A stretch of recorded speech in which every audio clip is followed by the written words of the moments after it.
Pont Poste Thiaroye, un camion termine sa course dans un multiservice et fait un mort et 4 blessés, dont 3 dans un état grave. Le film du drame en début de journal. Forte émotion ce matin à la levée du corps de l'ex-patron de NMA Sanders. Amis, proches et parents ont rendu hommage à Ahmed Amar. Nous irons à Paris retrouver notre correspondant permanent sur place. Dégâts collatéraux des premières pluies dans la banlieue, routes et infrastructures touchées. Le commissariat de Thiaroye pas épargné la situation dans ce journal. Le concours général 2019 des élèves sortent du lot. 107 lauréats au podium, mais le chef de l'État note le niveau en français et en anglais. Il est faible selon le président Sall. Date Diop sera là pour la Passeport. Quartier vert Youssouf Wodian. L'ancien président de la Fédération sénégalaise de football, Maître Alioune Abatalib Gueye, sera en ligne dans Débrief pour analyser le dernier classement FIFA de l'équipe nationale de football, les performances entre autres. À la technique pour ce 18h, Amadine Ndiaye au micro, Jo Maron, bienvenue à toutes et à tous.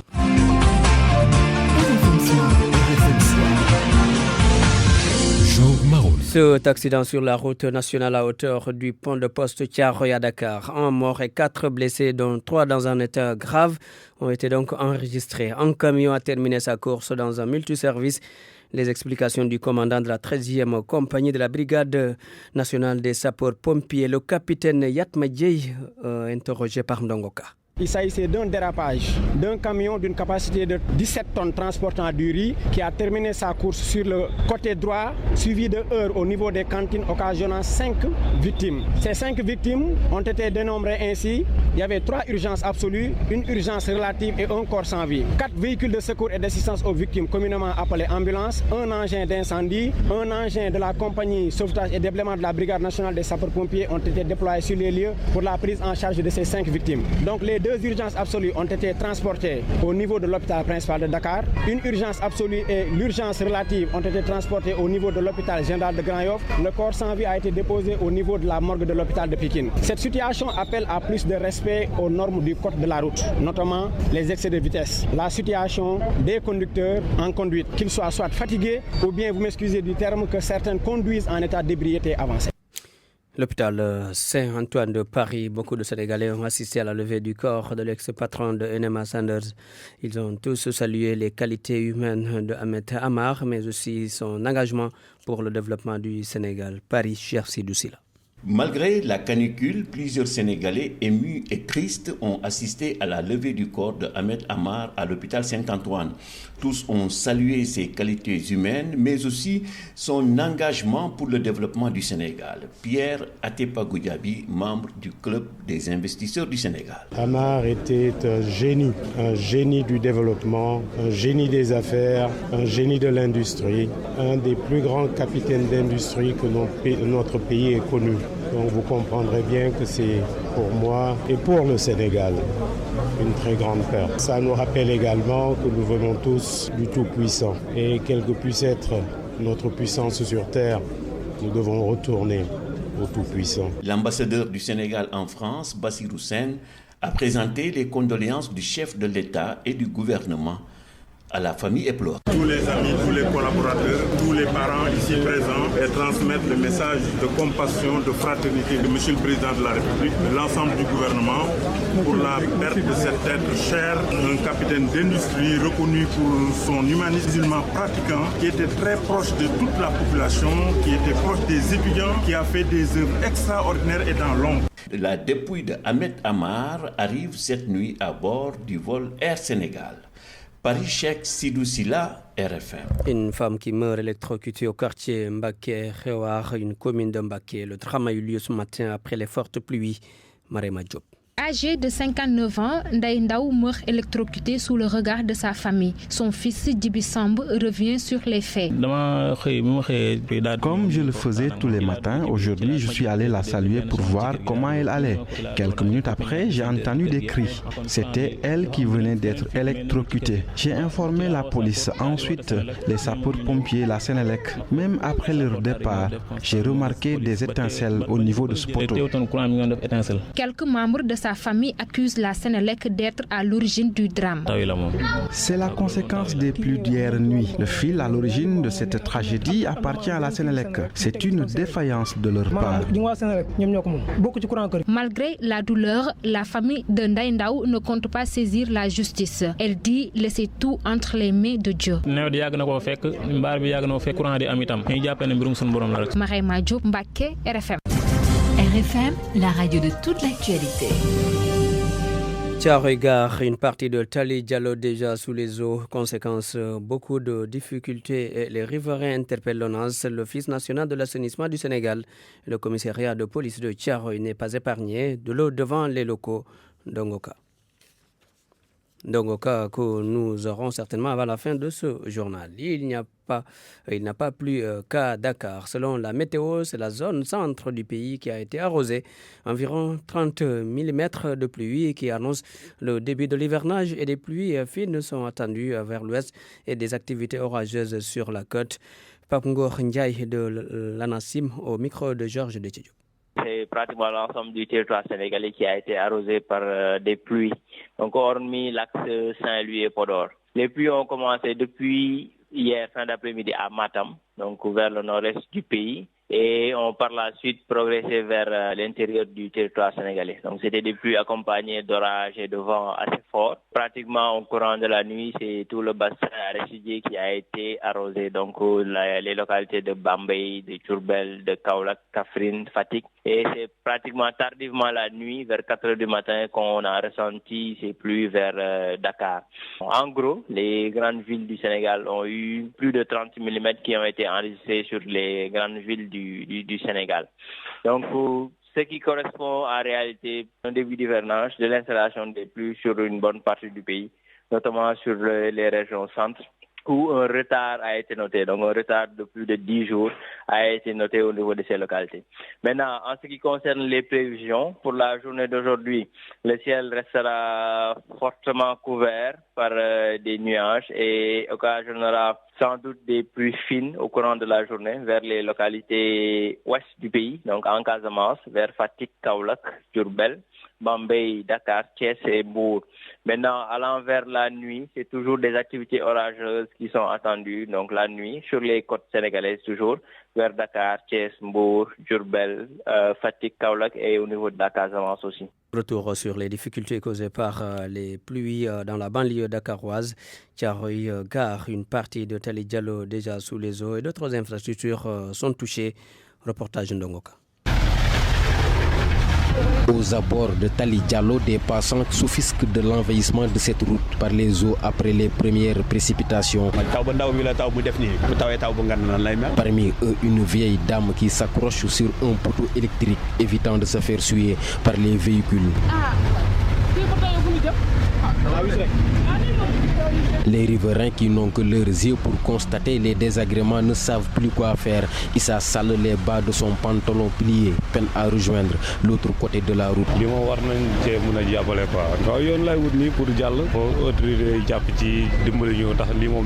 Au niveau du commissariat de police de Thiaroye aussi, c'est la même situation. Ici, une partie de la station d'essence d'en face est submergée par les eaux de pluie. Et ce n'est pas sans conséquence sur le chiffre d'affaires du jour.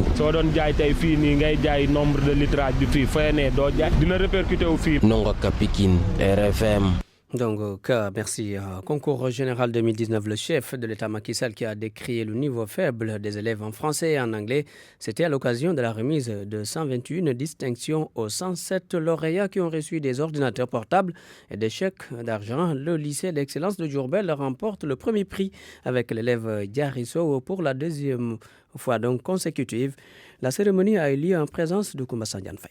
Je m'appelle Diarisso, je suis élève en classe de LAS au lycée scientifique d'excellence de Diourbel. Diarisso sort du lot avec 3 distinctions. Premier prix géographie, 3e prix mathématiques, 3e prix philosophie. Elle redevient ainsi la meilleure élève du Sénégal comme à la précédente édition. Son secret, le travail. C'est juste l'abnégation et l'amour du travail qui nous a conduits aujourd'hui au moment où nous sommes, qui nous a permis de montrer notre potentiel et surtout de briller parmi tant d'autres brillants élèves. Un message lancé aux élèves du Sénégal, lesquels observent une baisse de niveau d'études connue de tous. Le président Sall, venu présider la cérémonie, en est conscient. Les taux de réussite au BFM, au baccalauréat et dans nos universités, de même que les prix non décernés au concours général, nous rappellent l'ampleur des défis à relever pour rendre notre système éducatif plus performant et plus novateur par une mise à jour constante des méthodes et contenus des enseignements. Je pense en particulier au français. Je pense à l'anglais.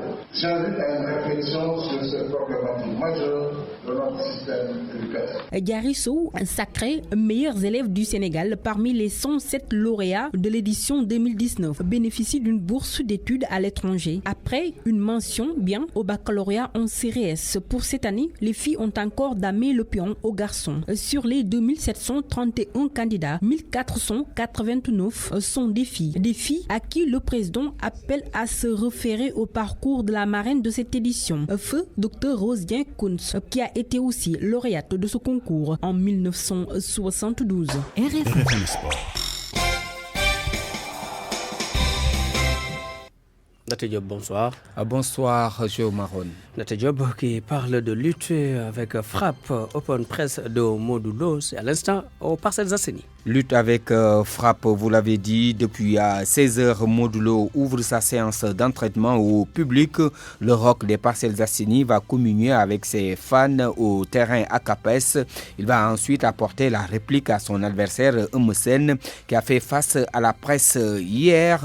Nous y reviendrons dans nos prochaines éditions avec notre reporter sur place, Abdoulaye Diop. Mais pour rappel, les deux lutteurs s'affrontent dimanche prochain au stade Léopold Sédar Senghor. Combat revanche pour Eumesen qui veut également conserver sa couronne de roi des arènes.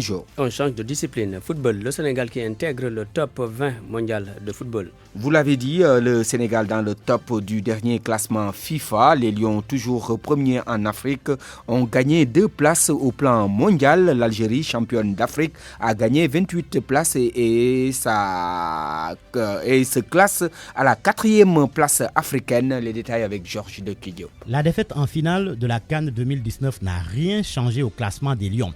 Mieux, les vice-champions d'Afrique gagnent 2 places et intègrent le top 20 des meilleures sélections de football au monde. Une première pour le Sénégal qui devance les États-Unis 22e, devancé de 3 places par les Pays-Bas et l'Italie 16e ex-aequo et à 4 places de l'Allemagne 15e.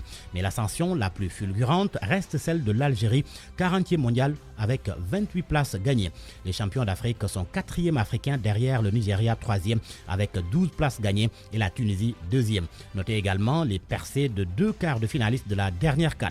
Il s'agit du Bénin qui gagne 6 places et se classe 82e et Madagascar 96e avec 12 places gagnées.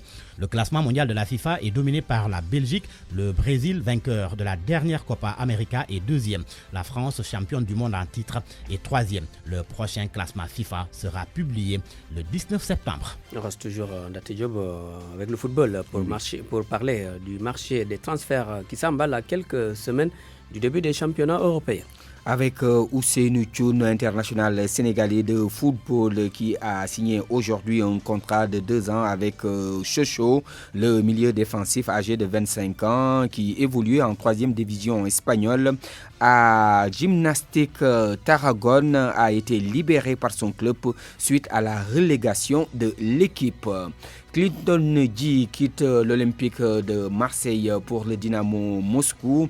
Le club russe a dépensé 5,5 millions d'euros, un peu plus de 4 milliards de francs CFA pour engager l'attaquant camerounais de 25 ans. Clinton Dji a signé un contrat de 4 ans, Joe Maron. Pour terminer, on parle de handball et de basket. Handball d'abord avec le Sénégal qui joue son 2e match au Challenge Trophy U20. Aujourd'hui, les Lioncelles affrontent à 20h l'Ouganda à Conakry. Les deux sélections ont remporté leur premier match hier. Le Sénégal a battu le Bénin alors que l'Ouganda s'est imposé face au Cameroun. Match important pour la première place du groupe. Basketball féminin, l'équipe nationale centrale s'entraînent finalement à partir de 19h aujourd'hui à Dakar Arena. Ce sera la première séance des Lionnes depuis le retour de Chine où elles ont disputé des matchs amicaux. Le Sénégal prépare l'Afro-Basket qui va se jouer à Dakar à partir du 9 août. Et c'est tout. Merci Lajindate Diop. Vous revenez à 21h pour d'autres informations, mais vous pouvez suivre Youssouf Bodian dans Quartier Vert. Bonsoir et bienvenue. Ce vendredi 26 juillet est célébrée la journée internationale de l'écosystème des mangroves. Les mangroves, de quoi s'agit-il? La réponse de ce spécialiste. Mon nom est Yahya Gueye, je suis spécialiste mangrove au bureau de terrain de Wetlands International. La mangrove se situe dans l'espace entre le continent et la mer. Donc tout ce qui est phénomène d'érosion côtière doivent être normalement stoppés par la mangrove. Mais en plus de ces fonctions de régulation qui sont très importantes, régulation du climat par la séquestration du carbone, il y a des fonctions de production que la mangrove est en train de jouer pour les communautés, notamment le fait de leur permettre de s'approvisionner en fruits de mer en général. C'est aussi un lieu de frayère des poissons, de refuge aussi pour les petits poissons et les crevettes et entre autres produits de mer qui se retrouvent dans cette zone-là. Mais c'est aussi vraiment un réceptacle pour tout ce qui est biodiversité. On a parlé un peu des oiseaux d'eau qui sont des bio-indicateurs et c'est un rôle très important que ces mangroves-là jouent en termes de refuge pour vraiment toute la biodiversité. Et quelles sont aujourd'hui les menaces qui pèsent sur la mangrove au Sénégal? Fondamentalement, il y a deux menaces qui pèsent sur ces mangroves-là. La première, c'est lié à la démographie. Donc, les mangroves poussent dans des zones côtières, donc ce sont des zones aussi où les populations ont tendance à s'installer. Donc avec cette forte communauté humaine, il y a une très grande pression que c'est anthropique qui est exercée sur cette mangrove en termes de coupe de bois d'œuvre, de bois de chauffe, mais aussi c'est un écosystème qui est utilisé pour d'autres raisons. On utilise du bois pour faire du bois d'œuvre, du bois de chauffe entre autres. L'autre problème que la mangrove est en train de subir, c'est les effets du changement climatique. Tantôt c'est une disparition complète de la couverture végétale, donc de la mangrove, tantôt c'est un déplacement de ces écosystèmes donc vers le continent ou des effets contraires. Dans le contexte du Sénégal, puisque nous y sommes, il y a des menaces émergentes potentielles. On parle d'exploitation pétrolière et gazière. C'est sûr que cette exploitation-là, si elle n'est pas rationalisée, pourrait avoir donc des conséquences sur ces écosystèmes de mangroves. À Joal, il y a 900 hectares de mangroves dans l'aire marine protégée. Là-bas, la gestion de l'environnement est aussi basée sur des savoirs endogènes. Amadou Sabarba. La mangrove, un lieu de reproduction des poissons, huîtres entre autres, ce qui fait de cet écosystème un élément important dans la vie des populations de Joal, où la pêche est une activité très développée. Pour protéger les mangroves, le comité de gestion s'appuie sur la culture, selon son président Abdou Karim Sall. Ici, nous sommes des Sérères. Quand on parle de l'ethnie Sérère, il y a ce qu'on appelle sur les ethnies Sérères les Djahanora. C'est les gens qui sont en lien avec la mer. C'est les gens qui s'occupent de la mer. Et qu'ici à Joal, vous voyez, c'est là où il y a les baobabs, c'est le 4e site culturel de Joal. L'un des plus grands sites culturels de Joal qui est très respecté.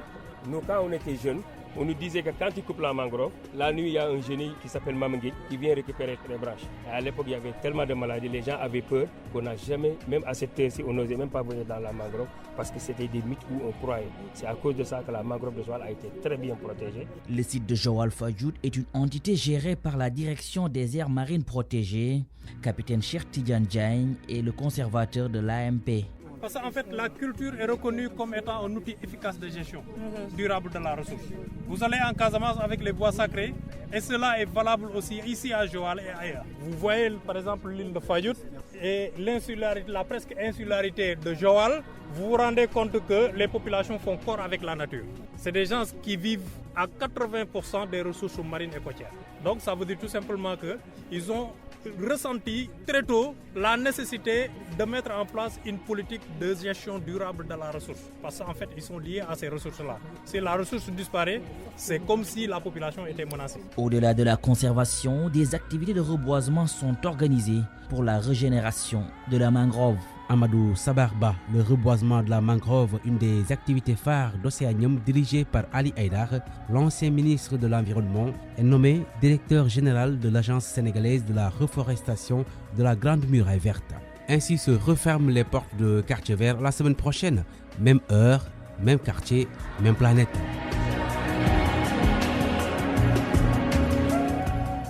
Merci Youssouf Bodian. Bonsoir Maître Alioune Abba Talib Gueye. Bonsoir. Vous êtes l'ancien président de la Fédération sénégalaise de football. En tant qu'ancien président de la Fédération sénégalaise de football, aujourd'hui, avec ce classement à FIFA, le Sénégal qui est 20e au niveau mondial et premier en Afrique, quelle est la lecture que vous avez en tant qu'expert? Je vous remercie. Le Sénégal classé premier en Afrique, 20e au niveau mondial. Classement de quoi? C'est le classement des performances des équipes nationales. Parce qu'en fait, si on mesure la performance d'un football à partir de toutes ses composantes, force est de constater que l'apport dans ce classement des clubs est un apport nul. Ce qui veut dire que c'est la politique événementielle, c'est la logique de campagne qui est à l'origine du classement de l'équipe nationale. Qu'est-ce que vous voulez dire concrètement, maître? Ce que je veux dire, c'est qu'en fait, on ne s'occupe que de l'équipe nationale. Or, l'équipe nationale doit être, pas totalement, mais essentiellement l'émanation des clubs, l'émanation du football d'un club. Mais avouons-le, regardons cette équipe nationale. À part quatre joueurs, qui est né au Sénégal, qui a joué au Sénégal, qui a été formé au Sénégal. Lorsqu'on chante l'équipe nationale, regardez il n'y a que 4 ou 5 qui fredonnent, les autres ne connaissent pas d'autres hymnes nationales. Ils ont eu besoin du Sénégal parce qu'ils voulaient jouer pour la France. Ils voulaient jouer pour d'autres pays. Lorsqu'on avait besoin d'eux, ils avaient refusé. Mais c'est lorsqu'ils n'ont plus la possibilité de jouer ailleurs, maintenant qu'ils avaient besoin du Sénégal, et c'est ce moment qu'ils ont accepté de jouer. Est-ce que c'est ce qui explique que le Sénégal, jusque-là, n'arrive pas à gagner une coupe? Mais, comparaison n'est pas raison, mais regardons, nous avons joué contre le Cameroun, ce qui s'est passé. Nous avons joué contre l'Algérie. Mais analysons par rapport au profil des joueurs.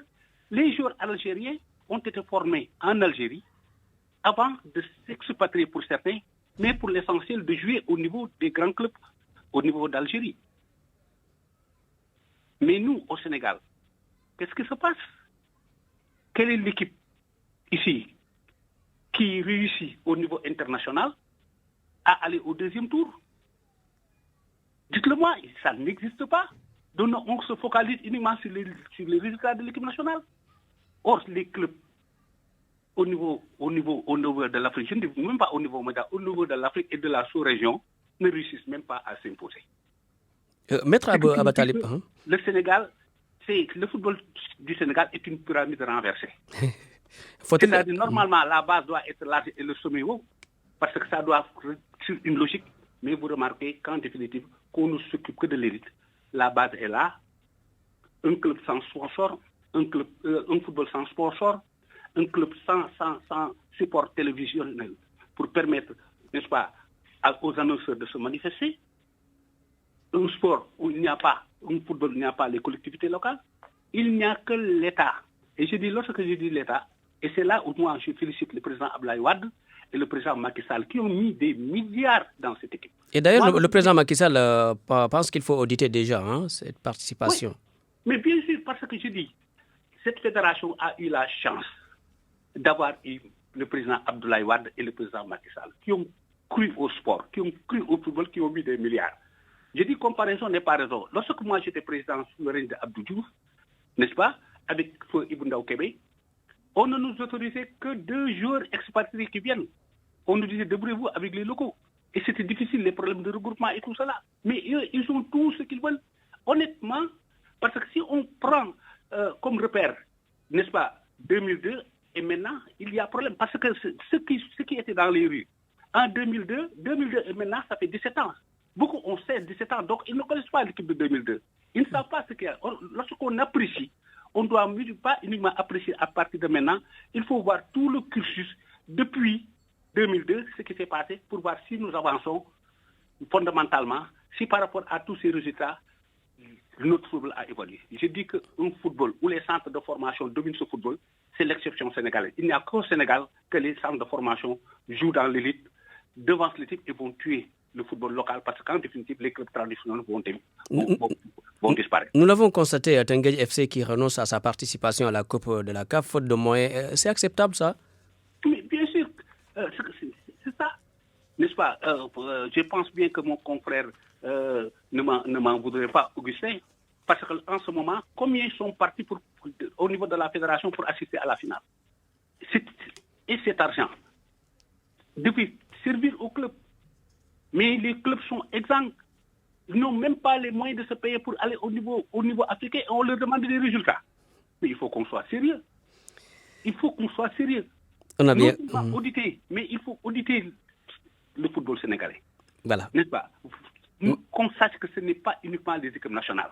Il faut qu'on pense à développer notre football pour que le jour où nous aurons des clubs qui auront en demi-finale de CAF ou en C1, à partir de ce moment, lorsqu'on gagnera l'Algérie, lorsqu'on gagnera les autres clubs, ce sera légitime. Mais lorsqu'on se fait battre par ces clubs, par ces pays dont les clubs sont les meilleurs au niveau de l'Afrique, je dis que ce n'est que juste. Merci beaucoup, Maître Abatalib Gueye. Vous êtes ancien président de la Fédération sénégalaise de football. Merci beaucoup pour la disponibilité. On aura d'autres occasions. Merci, Alain. Et c'est la fin de ce journal. Je rappelle les titres.